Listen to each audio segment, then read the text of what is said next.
ഈ യോഗത്തിൻ്റെ അധ്യക്ഷൻ ഡോക്ടർ യാക്കീം കൂറുലോസ് സഫർഗൻ മെട്രോപൊളിറ്റൻ, അഭിമന്യ തിരുമേനിമാരെ, വിശിഷ്ട അതിഥികളായിട്ടുള്ള VD സതീശൻ അവറുകൾ,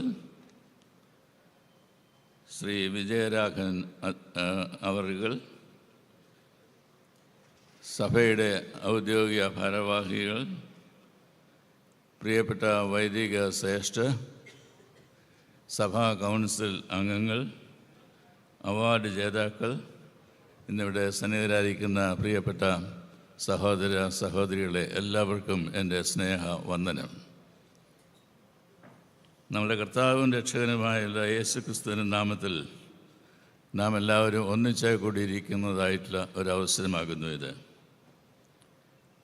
മാർത്തമ്മ സുറിയാനി സഭയെ സംബന്ധിച്ചിടത്തോളം വളരെയധികം സന്തോഷവും അഭിമാനവുമുള്ള ഒരു നിമിഷമാണ്. പുരസ്കാർ 2025 ജേതാക്കളായിട്ടുള്ള എല്ലാവരും അതത് രംഗങ്ങളിൽ മികവ് പുലർത്തിയിട്ടുള്ള ആളുകളാണ്.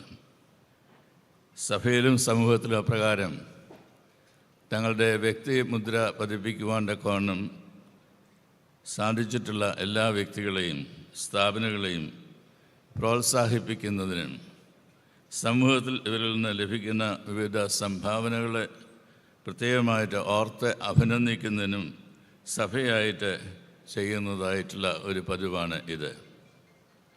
ഓരോരുത്തരുടെയും മികവിനെ അംഗീകരിക്കുന്നതും വിശ്വസ്ത സേവനം ആഘോഷിക്കുന്നതും ക്രിസ്തുവിൽ വേരൂന്നിയതുമായ സമൂഹത്തിൻ്റെ കെട്ടുപണി ചെയ്യുന്നതുമായ ഓരോരുത്തരെയും ഇപ്രകാരം ആദരിക്കുക എന്നത് സഭയുടെ ഒരു വലിയ ഉത്തരവാദിത്വവും ദൗത്യവുമാണ്. ക്രിസ്തുവിൻ്റെ ശരീരമാണ് സഭ. കേവലം ഒരു ആരാധനാ സമൂഹം മാത്രമല്ല, മറിച്ച് സഭാംഗങ്ങളായിട്ടുള്ള ഓരോരുത്തരുടെയും താലന്തുകളെ തിരിച്ചറിയുകയും കഴിവുകളെ പ്രോത്സാഹിപ്പിക്കുകയും വിശ്വസ്ത സേവനങ്ങളെ നന്ദിയോടുകൂടി ഓർക്കുകയും പരിപോഷിപ്പിക്കുകയും ചെയ്യുന്ന സമൂഹം കൂടിയാണ്. ദൈവം സൃഷ്ടിച്ചതായുള്ള ഈ പ്രപഞ്ചത്തിൽ ഒരു ജീവനും നഷ്ടപ്പെട്ടു പോകുന്നതിനായിട്ട് ദൈവം ആഗ്രഹിക്കുന്നില്ല. മാത്രമല്ല, ആ ജീവനെ കാക്കുകയും പരിപോഷിപ്പിക്കുകയും ചെയ്യുക മാത്രമല്ല, ജീവിക്കുവാനായിട്ടൊരു ഇടം കൂടി നൽകുക എന്നത് ദൈവത്തിൻ്റെ പ്രത്യേകമായിട്ടുള്ള ഉദ്ദേശവും ദൈവം തൻ്റെ ജനത്തെ ഏൽപ്പിച്ചിരിക്കുന്നതായുള്ളൊരു ഉത്തരവാദിത്വം കൂടിയാണ്. ഈ സായാഹ്നം കേവലം ചിലർക്ക് ലഭിക്കുന്ന അവാർഡുകളുടെ ഒരു പ്രത്യേക സ്ഥാനവും അനുഭവമാണ് എന്നത് മാത്രമല്ല, ദൈവം നമ്മെ ഏൽപ്പിച്ച കാര്യനിർവഹണത്തിൻ്റെ ഒരു ആഘോഷവും കൂടിയാണ്. ഗലാത്യർ 6:5 വിശുദ്ധ പൗലോസ് അപ്പോസ്തലൻ നമ്മെ ഓർമ്മിപ്പിക്കുന്നു, നന്മ ചെയ്യുകയിൽ നാം അടുത്ത് പോകരുത്, തളർന്നു പോകാഞ്ഞാൽ തക്ക സമയത്ത് നമുക്ക് കൊയ്യുന്നതിന് ഇടയാകും. കർത്താവിൻ്റെ മുന്തിരിത്തോട്ടത്തിൽ അക്ഷീണം പ്രയത്നിച്ച വൈദികരെ നാം ആദരിക്കുമ്പോഴും മറ്റ് വിവിധ രംഗങ്ങളിൽ തങ്ങളുടെ പ്രത്യേകതകൾ സമൂഹത്തിൻ്റെ മധ്യത്തിൽ അംഗീകരിക്കപ്പെടുമ്പോഴും ദൈവസന്നിധിയിൽ സ്തോത്രത്തോടും നന്ദിയോടും കൂടി മാത്രമാണ് നമുക്കെല്ലാവർക്കും ഒത്തുചേരുവാനായിട്ട് ഇടയായിട്ട് തീരുന്നത്.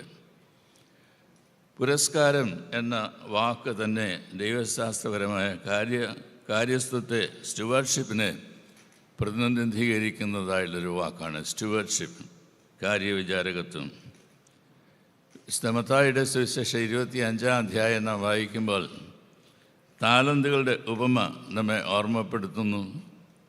ഓരോരുത്തർക്കും ദൈവം താലന്തുകൾ ഏൽപ്പിച്ചിരിക്കുന്നു. ദൈവം ആരെയും ഒരു താലന്തും ഏൽപ്പിക്കാതെ വിട്ടിട്ടില്ല. എല്ലാവർക്കും എന്തെങ്കിലും ഓരോ താലന്ത് ദൈവം നൽകിയിരിക്കുന്നു. അത് നിലത്ത് കുഴിച്ചിടുകയല്ല, മറിച്ച് ദൈവരാജ്യത്തിൻ്റെ മഹത്വത്തിനായിട്ടും സമസൃഷ്ടങ്ങളുടെ മാനവികതയുടെ അഭിവൃദ്ധിക്കും വേണ്ടി വർദ്ധിപ്പിക്കുക എന്നതാണ് ദൈവത്തിന് നമ്മെക്കുറിച്ചുള്ള ഉദ്ദേശ്യം. മാനവസേവ, ഹരിത സംരംഭങ്ങൾ, കർഷക, കായികം, സാഹിത്യം, വിദ്യാഭ്യാസം എന്നിവയ്ക്കുള്ള അവാർഡുകളൊക്കെ ഇന്നേ ദിവസം നൽകപ്പെടുന്നുണ്ട്. സഭയുടെ ചുവരുകൾക്കുള്ളിൽ ഒതുങ്ങി നിൽക്കുവാൻ വിസമ്മതിക്കുന്നു. അങ്ങനെയുള്ള ആളുകളെ വെളിച്ചത്തിലേക്ക് കൊണ്ടുവരുവാനായിട്ടും സമൂഹമായിട്ട് അംഗീകരിക്കാനായിട്ടും അവരെ ആദരിപ്പിക്കാനായിട്ടും നമുക്ക് എല്ലാവർക്കും ചുമതലയുണ്ട് എന്നത് ഈ അവസരം ഞാൻ ഓർമ്മിപ്പിക്കട്ടെ. സർവ്വ സൃഷ്ടിയുമായി ഇടപഴകുന്നതായിട്ടുള്ള ഒരു സാമൂഹ്യ ജീവിതമാണ് ദൈവം നമുക്ക് ഓരോരുത്തർക്കും നൽകിയിരിക്കുന്നത്. ഡിട്രിച്ച് ബോൺഹോഫർ, ഒരു ജർമ്മൻ തിയോളജിയൻ, ഒരിക്കലും ഇപ്രകാരം പറയുകയുണ്ടായി: സഭ മറ്റുള്ളവർക്ക് വേണ്ടി നിൽക്കുമ്പോൾ മാത്രമാണ് അതൊരു സഭയായിട്ട് തീരുന്നത്. Church is only A church when it exist for others. ഈ സായം സന്ധ്യയിൽ ആ സത്യത്തിൻ്റെ മൂർത്തിഭാവം നാം ഇവിടെ കാണുകയാണ്. ജീവിതത്തിൻ്റെയും സേവനത്തിൻ്റെയും നിരവധി മാനങ്ങൾ ഇന്ന് ആഘോഷിക്കപ്പെടുന്നുണ്ട്. കാരുണ്യമുള്ള സേവനത്തെ അംഗീകരിക്കുന്ന മാർത്തമ്മ മാനവ സേവ അവാർഡ് അത് നമ്മെ ഓർമ്മിപ്പിക്കുന്നത് എൻ്റെ ഏറ്റവും ചെറിയ സഹോദരി സഹോദരന്മാർക്ക് വേണ്ടി നിങ്ങൾ ചെയ്തതെല്ലാം നിങ്ങൾ എനിക്കായിട്ട് ചെയ്തു എന്നുള്ള കർത്തൃവചനമാണ്. വിശുദ്ധ മത്തായിയുടെ സുവിശേഷം 25-ാം അധ്യായം 40-ാമത്തെ വാക്യം. കർഷക അവാർഡ് സൃഷ്ടിയുടെ സംരക്ഷകരായിട്ടുള്ള കർഷകരെ ആദരിക്കുന്നതായിട്ടുള്ള അവസരമാണ്. ഭൂമിയെ പരിപോഷിപ്പിക്കുക എന്നുള്ള ഒരു വലിയ ഉത്തരവാദിത്വമാണ് ദൈവം തമ്പുരാൻ തൻ്റെ സാദൃശ്യത്തിലും സ്വരൂപത്തിലും സൃഷ്ടിച്ചതായിട്ടുള്ള മാനവ സമൂഹത്തെ ഏൽപ്പിച്ചിരിക്കുന്നത്. സ്പോർട്സ് അവാർഡ് കളിക്കളത്തിലെ അച്ചടക്കവും ടീം വർക്കും സ്ഥിരോത്സാഹവും ഇവയെല്ലാം തന്നെ നാം കാണുന്നതായിട്ടുള്ള വസ്തുതയാണ്. അതിനെ അംഗീകരിക്കുന്നതായിട്ടുള്ളൊരവസരമാണിത്. ഇടവകൾക്കും സ്കൂളുകൾക്കും സ്ഥാപനങ്ങൾക്കും ഒക്കെയുള്ള ഗ്രീൻ അവാർഡുകൾ ഈ പാരിസ്ഥിതിക പ്രതിസന്ധിയിൽ നമ്മുടെ ഉത്തരവാദിത്തത്തെ എടുത്തു കാണിക്കുന്നതായിട്ടുള്ള വസ്തുതയാണ്. സൃഷ്ടി പരിപാലനം ഐച്ഛികമല്ല, നമുക്ക് തിരഞ്ഞെടുത്ത് അത് നമുക്ക് വേണ്ടി മാത്രം തന്നിരിക്കുന്ന ഒന്നാണ് എന്ന് പറഞ്ഞ് സ്വകാര്യമാക്കി തീർക്കുവാനായിട്ടുള്ളതല്ല. നമ്മുടെ വിശ്വാസത്തിൻ്റെ ഒരു അവിഭാജ്യ ഘടകമാണ് അത് എന്നത് ഇന്ന് നാം സ്ഥിരീകരിക്കുകയാണ് ചെയ്യുന്നത്. അക്കാദമിക് സാഹിത്യ അവാർഡുകൾ ബൗദ്ധിക പരിശ്രമത്തെയും സർഗാത്മകതയെയും പ്രോത്സാഹിപ്പിക്കുന്ന ഒന്നാണ്. ബൈബിളിൻ്റെ ജ്ഞാന പാരമ്പര്യത്തെ പ്രതിധ്വനിപ്പിക്കുന്നു. അവിടെ അറിവും പ്രതിഫലനവും ആത്മാവിൻ്റെ ദാനങ്ങളായിട്ട് നമ്മെ കാണുകയും ചെയ്യുന്നു. സെമിത്തേരി സംരക്ഷണ അവാർഡ് നമ്മളുടെ മുതിർന്ന ആളുകൾ, പ്രത്യേകിച്ച് മാതാപിതാക്കളൊക്കെ വിശ്രമിക്കുന്നതായുള്ള ഇടം ഏറ്റവും ഭംഗിയായിട്ട് സൂക്ഷിക്കണം എന്ന നമ്മളുടെ ഒരു ധാർമ്മിക ഉത്തരവാദിത്വത്തെ ഓർമ്മപ്പെടുത്തുകയാണ്. ഈ രാത്രി വിശ്വസ്ത സേവനത്തിൽ ജീവിതം സമർപ്പിച്ച് സജീവ സേവനത്തിൽ വിരമിച്ചതായുള്ള വൈദിക ശ്രേഷ്ഠരെയും നാം ആദരിക്കുന്നു. എണ്ണമറ്റ ജീവിതങ്ങളെയാണ് സഭയുടെ നാഥനായിട്ടുള്ള കർത്താവിൻ്റെ സന്നിധിയിലേക്ക് അടുപ്പിക്കുവാൻ തക്കവണ്ണം ഈ ദാസർക്ക് ഇടയായിട്ട് തീർന്നിട്ടുള്ളത് എന്ന് ഓർക്കുന്നതായിട്ടുള്ള അവസരം.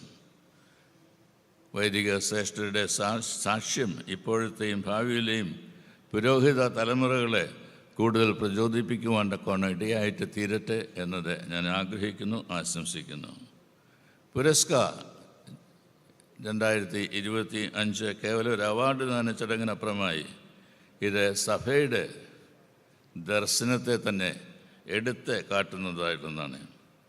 അധികാരത്തേക്കാൾ സേവനത്തെയും ചൂഷണത്തേക്കാൾ കാര്യസ്ഥതയും പ്രശസ്തിയേക്കാൾ വിശ്വസ്തതയും സഭ വിലമതിക്കുന്നു എന്നത് ഇന്ന് നാം പ്രഖ്യാപിക്കുന്നു. ക്ഷണികമായ അംഗീകാരത്തിനല്ല, മറിച്ച് വിശ്വസ്ത ശിഷ്യത്വത്തിലാണ് അർത്ഥം കണ്ടെത്തുവാൻ തക്കവണ്ണം നമുക്ക് ഇടയാകേണ്ടത്. വ്യക്തികളെയും സ്ഥാപനങ്ങളെയും ആദരിക്കുമ്പോൾ സഭ ആത്യന്തികമായിട്ട് 2 സത്യങ്ങളിലേക്ക് വിരൽ ചൂണ്ടുന്നുണ്ട്. ഒന്ന്, നമുക്ക് ലഭ്യമായിരിക്കുന്ന എല്ലാ കഴിവുകളും ദൈവത്തിൽ നിന്ന് നമുക്ക് ലഭിച്ചിട്ടുള്ളതാണ്. ഓരോ നേട്ടവും കൂടുതൽ ഉത്തരവാദിത്തത്തേക്കുള്ള ആഹ്വാനമാണ്. അത് ദൈവത്തിന് വേണ്ടിയിട്ടുള്ളതാണ്. കാലികവും സംഗതവുമായി സഹചരുടെ മധ്യത്തിൽ ദൈവരാജ്യ സംസ്ഥാപനത്തിനായിട്ട് ഉതകുന്നതാണവ. സത്യം, അഹിംസ, സേവനം എന്നിവയിലാണ് യഥാർത്ഥ മഹത്വം അടങ്ങിയിരിക്കുന്നതെന്ന് നമ്മെ പഠിപ്പിച്ച മഹാത്മാഗാന്ധിയുടെ ജന്മവാർഷിക ദിനമാണ് ഈ ദിവസം ഒക്ടോബർ 2. മികവിനെ ആദരിക്കുന്നതോടൊപ്പം നീതി, സമാധാനം, പൊതുനന്മ എന്നിവയ്ക്കായി സ്വയം നമ്മെ തന്നെ സമർപ്പിക്കുവാനായിട്ട് നാം വിളിക്കപ്പെട്ടിരിക്കുന്നു എന്നുള്ളത് ഇന്നേ ദിവസം നമ്മെ ഓർമ്മപ്പെടുത്തുകയും ചെയ്യുന്നു. പ്രിയരെ, ഈ സായാഹ്നം കല, സംഗീതം, സംസ്കാരം എന്നിവയാൽ സമ്പന്നമാണ്. അവ വെറും വിനോദങ്ങളല്ല, മറിച്ച് മനുഷ്യാത്മാവിൻ്റെ പവിത്രമായിട്ടുള്ള പ്രകടനമാണ്. വിശുദ്ധ ഓഗസ്റ്റീൻ ഒരിക്കൽ പ്രകാരം പറയുകയുണ്ടായി, when we Singh we pray twice. When we sing, we pray twice.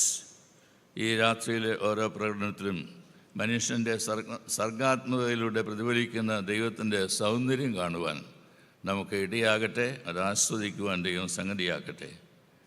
പ്രിയരെ, പുരസ്കാർ 2025 2025 നമുക്കെല്ലാവർക്കും നമ്മുടെ കഴിവുകൾ വിശ്വസ്തയോടുകൂടി ഉപയോഗിക്കുവാനും ത്യാഗപൂർവ്വം സേവിക്കുവാനും ലോകത്തിൽ ക്രിസ്തുവിൻ്റെ സാക്ഷികളായി വലിയ ഉത്തരവാദിത്തത്തോടു കൂടി ജീവിക്കുവാനും ഒരു പ്രചോദനമായിട്ട് തീരട്ടെ എന്നത് ഞാൻ ആശംസിക്കുന്നു. എല്ലാ അവാർഡ് ജേതാക്കൾക്കും എൻ്റെ ഹൃദയംഗമായിട്ടുള്ള അഭിനന്ദനങ്ങൾ ഞാൻ അറിയിക്കുന്നു. വളരെയധികം സന്തോഷത്തോടെ പുരസ്കാർ 2025 ഉദ്ഘാടനം ചെയ്തതായിട്ട് ഈ അവസരം ഞാൻ അറിയിക്കട്ടെ. ദൈവം നമ്മെ എല്ലാവരെയും അനുഗ്രഹിക്കട്ടെ. ഇന്ന് ആദരിക്കപ്പെടുന്ന എല്ലാവരും ദൈവകൃപയുടെ ഉപകരണങ്ങളും സമൂഹത്തിൽ പരിവർത്തനത്തിന് വാഹകരുമായിട്ട് തുടരുവാൻ ഇടയാകട്ടെ. ദൈവത്തിന് മഹത്വവും സഭയ്ക്ക് സന്തോഷവും ലോകത്തിന് പ്രത്യാശയും നൽകുവാൻ ഇന്നേ ദിവസം നമുക്കിടയാവട്ടെ എന്ന് പ്രാർത്ഥിച്ചുകൊണ്ട് ഞാൻ എൻ്റെ വാക്കുകൾ ചുരുക്കുന്നു. നന്ദി, നമസ്കാരം.